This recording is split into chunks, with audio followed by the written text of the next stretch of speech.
Hey guys, welcome back to the Fool Show. Of course, I am Foolish Phil. Just wanted to give you some of my thoughts after Michigan got drubbed, destroyed, whatever word you want to put in there, by Texas. 31-12 was the final score. Those last 6 points there were just, lipstick on a pig for a terrible game by Michigan.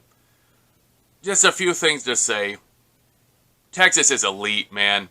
They are definitely a top 3 team. I would love to see them play Georgia. I think it's October 19th they're playing. I can't wait. Hopefully watch that game. See who's there. I mean, when you get your starting quarterback back from a playoff team, you should definitely, in my mind, be, a top 4 team. And I know Georgia got their quarterback back, but they didn't make the playoffs. But still, they're excellent. So, that's going to be an epic game. So, Ewers, as promised, executed 3 touchdown passes, throwing darts, moving in the pocket. He looked like a pro quarterback. Going to be a lottery pick, no doubt. Top 5 pick right now. Just book it. It just depends who else comes out with him. But I wouldn't be shocked if he was the number 1 draft pick in the next NFL draft. One thing I got to say here. I did not expect Michigan to win, but I didn't expect them to get smacked like they did. I'm no expert, but all around my area, they're talking about how Michigan's defense might be better than last year's. Well, if that's the case, Texas's offense was epic. Just completely epic. All possessions in the first half, they marched up and down the field. The only thing that stopped them from scoring a touchdown in the first possession was a holding penalty. Then they missed a field goal. So Michigan could have maybe built some momentum, could have done something, and what happened? Their offense is just so out of sorts. No identity, not a strong offensive line. You have Sharon Moore who wants to be smash, wants to be his own style. What is that style? We don't know yet. They get the ball, Michigan does, go 3 and out. Great. Texas gets it, touchdown. Michigan, okay, field goal. Again, what stalled that drive? Orgy Cat. Orgy comes in on 3rd and 3. Everyone knows he's going to run it, or it's at least going to be a run play, stuffed. Field goal. It's time to put Orgy and that package, as it is right now, in the trash can. They ran Orgy out there 3 times. One, I think it was Mullings was with him, and he gained like 3 yards when he handed off. The other 2 on 3rd downs were stuffed. It's too obvious. You're not going to beat anyone with a decent defense doing Orgy Cat. It's not going to work. It's not going to work. And that just shows, I think, Sharon Moore. I know he's been an assistant coach for years. It just shows his inexperience. I want to get back to that a little bit later. But Texas, unstoppable. Michigan's defense couldn't do anything. They talked to Sarkisian after the game, and he was saying, well, we could run, we could pass, screens, draws, all this. Yeah, you did everything you wanted. Michigan's supposedly great, vaunted defense was nothing to you guys. Now, that brings up a very good question. Definitely, Texas is elite. Supposedly Michigan's defense was elite. No, not on the same level. No. So that definitely puts Michigan's defense below that, right? They might turn it around, but Texas just obliterated. They did exactly what they wanted. 5 drives, they almost had 5 touchdowns. Had a field goal after the holding call, and there was something else in there too where they didn't. Oh, the missed field goal. That's right. The missed field goal. And then they had one other field goal. They were 8 for 10 on 3rd downs in the first half. Insane. It was like 300 yards of offense for Texas to 88 for Michigan. So that brings up the point. Football is a team sport, right? Even though Michigan's defense was being shredded, the Michigan offense was doing nothing. Your leading rusher for Michigan, 8 carries, Donovan Edwards, 41 yards. Kalel Mullings, 6 carries, 25 yards. Ben Hall, he got in for a little bit in total garbage time, so I don't want to count his yards. It's like the Michigan offense just has no identity right now. I don't know if that's really because the offensive line is young. They haven't played a lot together, don't have the reps, the experience. I hope that's it, because what's on the bench that's better? And that brings up the question about Warren, too. What's on the bench that's better? When I would see him play in other years, he would be great in like the spring game. And then when he would get a chance to play in blowouts, he looked like a MAC level quarterback. To be fair, this is his first start since 2019, probably when he was in high school, if I remember right. And so, okay, give him some grace. But what does it say when Michigan has to have that as your starting quarterback? I know Michigan lost tons of talent. I know that. But you look at the really, really, really consistent good schools. They get a good quarterback every year. Every year. Michigan got Cade, then they got JJ, and then it was like nothing. Till this year, we got Jaden Davis.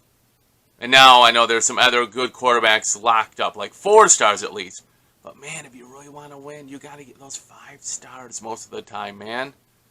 You look at Ohio State, like basically, like get 4 to a 5-star quarterback every year. Texas, they have Ewers and they have Archie Manning on their roster right now. Both 5 stars, both like the number 1 quarterback in and the number 1 player, I believe, in their recruiting classes. So Michigan really shot itself in the foot by not recruiting a decent quarterback after JJ for this gap year. And hopefully Davis can come in and start, next year. So that brings up a second question to you guys. Is Davis Warren, I was saying Jaden Davis coming back, is Davis Warren just holding the quarterback job until Tuttle comes back? Because Tuttle has Big Ten experience. Tuttle doesn't just read. At least I would love to see what he does because I see what Davis Warren does, and he's basically one read and throw. Not reading the defense. I know where I'm going to go. I'm going to throw there. Like pre-snap read. He knows what he's going to do. He's not even looking at the defense. That's what I mean. He just knows I'm supposed to throw to Orji. To Loveland, throw to Loveland. I'm supposed to throw to Morris, throw to Morris. Really, when he looked his best was when he broke out of the pocket and rolled to the sideline and then scanned the field and looking through. Maybe he could see a little better. I don't know. This loss is a loss. It's not Big Ten play, but it really puts into some other questions here too. I know Sharon Moore, I thought he made a couple big, glaring coaching errors. Anytime you put Orji in there on 3rd down, I think was just a dumb, wasted play. That was so there's a couple of those. Is he just doing it to show respect to Orji for sticking around and such, even though he apparently can't throw the ball? Then again, you had another one. Michigan went for, it was 24-3, something like that. And Michigan went for a field goal, make it 24-6. It was in the 3rd quarter. So you went from a 3-score game to a 3-score game. So it helped you pretty much nothing. I don't know why you don't go for it. And you were in field goal range. You hit another 50-yarder or something like it was. Zavada, but great kicker. But why are you going for a field goal when you're down 21 points? You need more than 3 points. You're in the second half. And then another one. This is maybe not the biggest deal, but why didn't he challenge? I'm trying to think. Was it Morgan's? Oh, sorry, looking it up. Michigan got that touchdown. Yeah, Morgan, the 31-yarder at the very end of the game. Why wasn't he challenging it? It almost seemed like Sarkisian was coming down and called a timeout. Maybe it was to help his D. I don't know if anyone will ask him. But it almost seemed like Sarkisian came down to call a timeout so that the booth would actually review the play. Don't coaches have the ability to throw challenge flags anymore, or to challenge in college? Maybe they got rid of it. They changed rules. Maybe they got rid of it. But Sarkisian came down and called a timeout. And then they reviewed the play. I love how every play is reviewed. Yeah, whatever.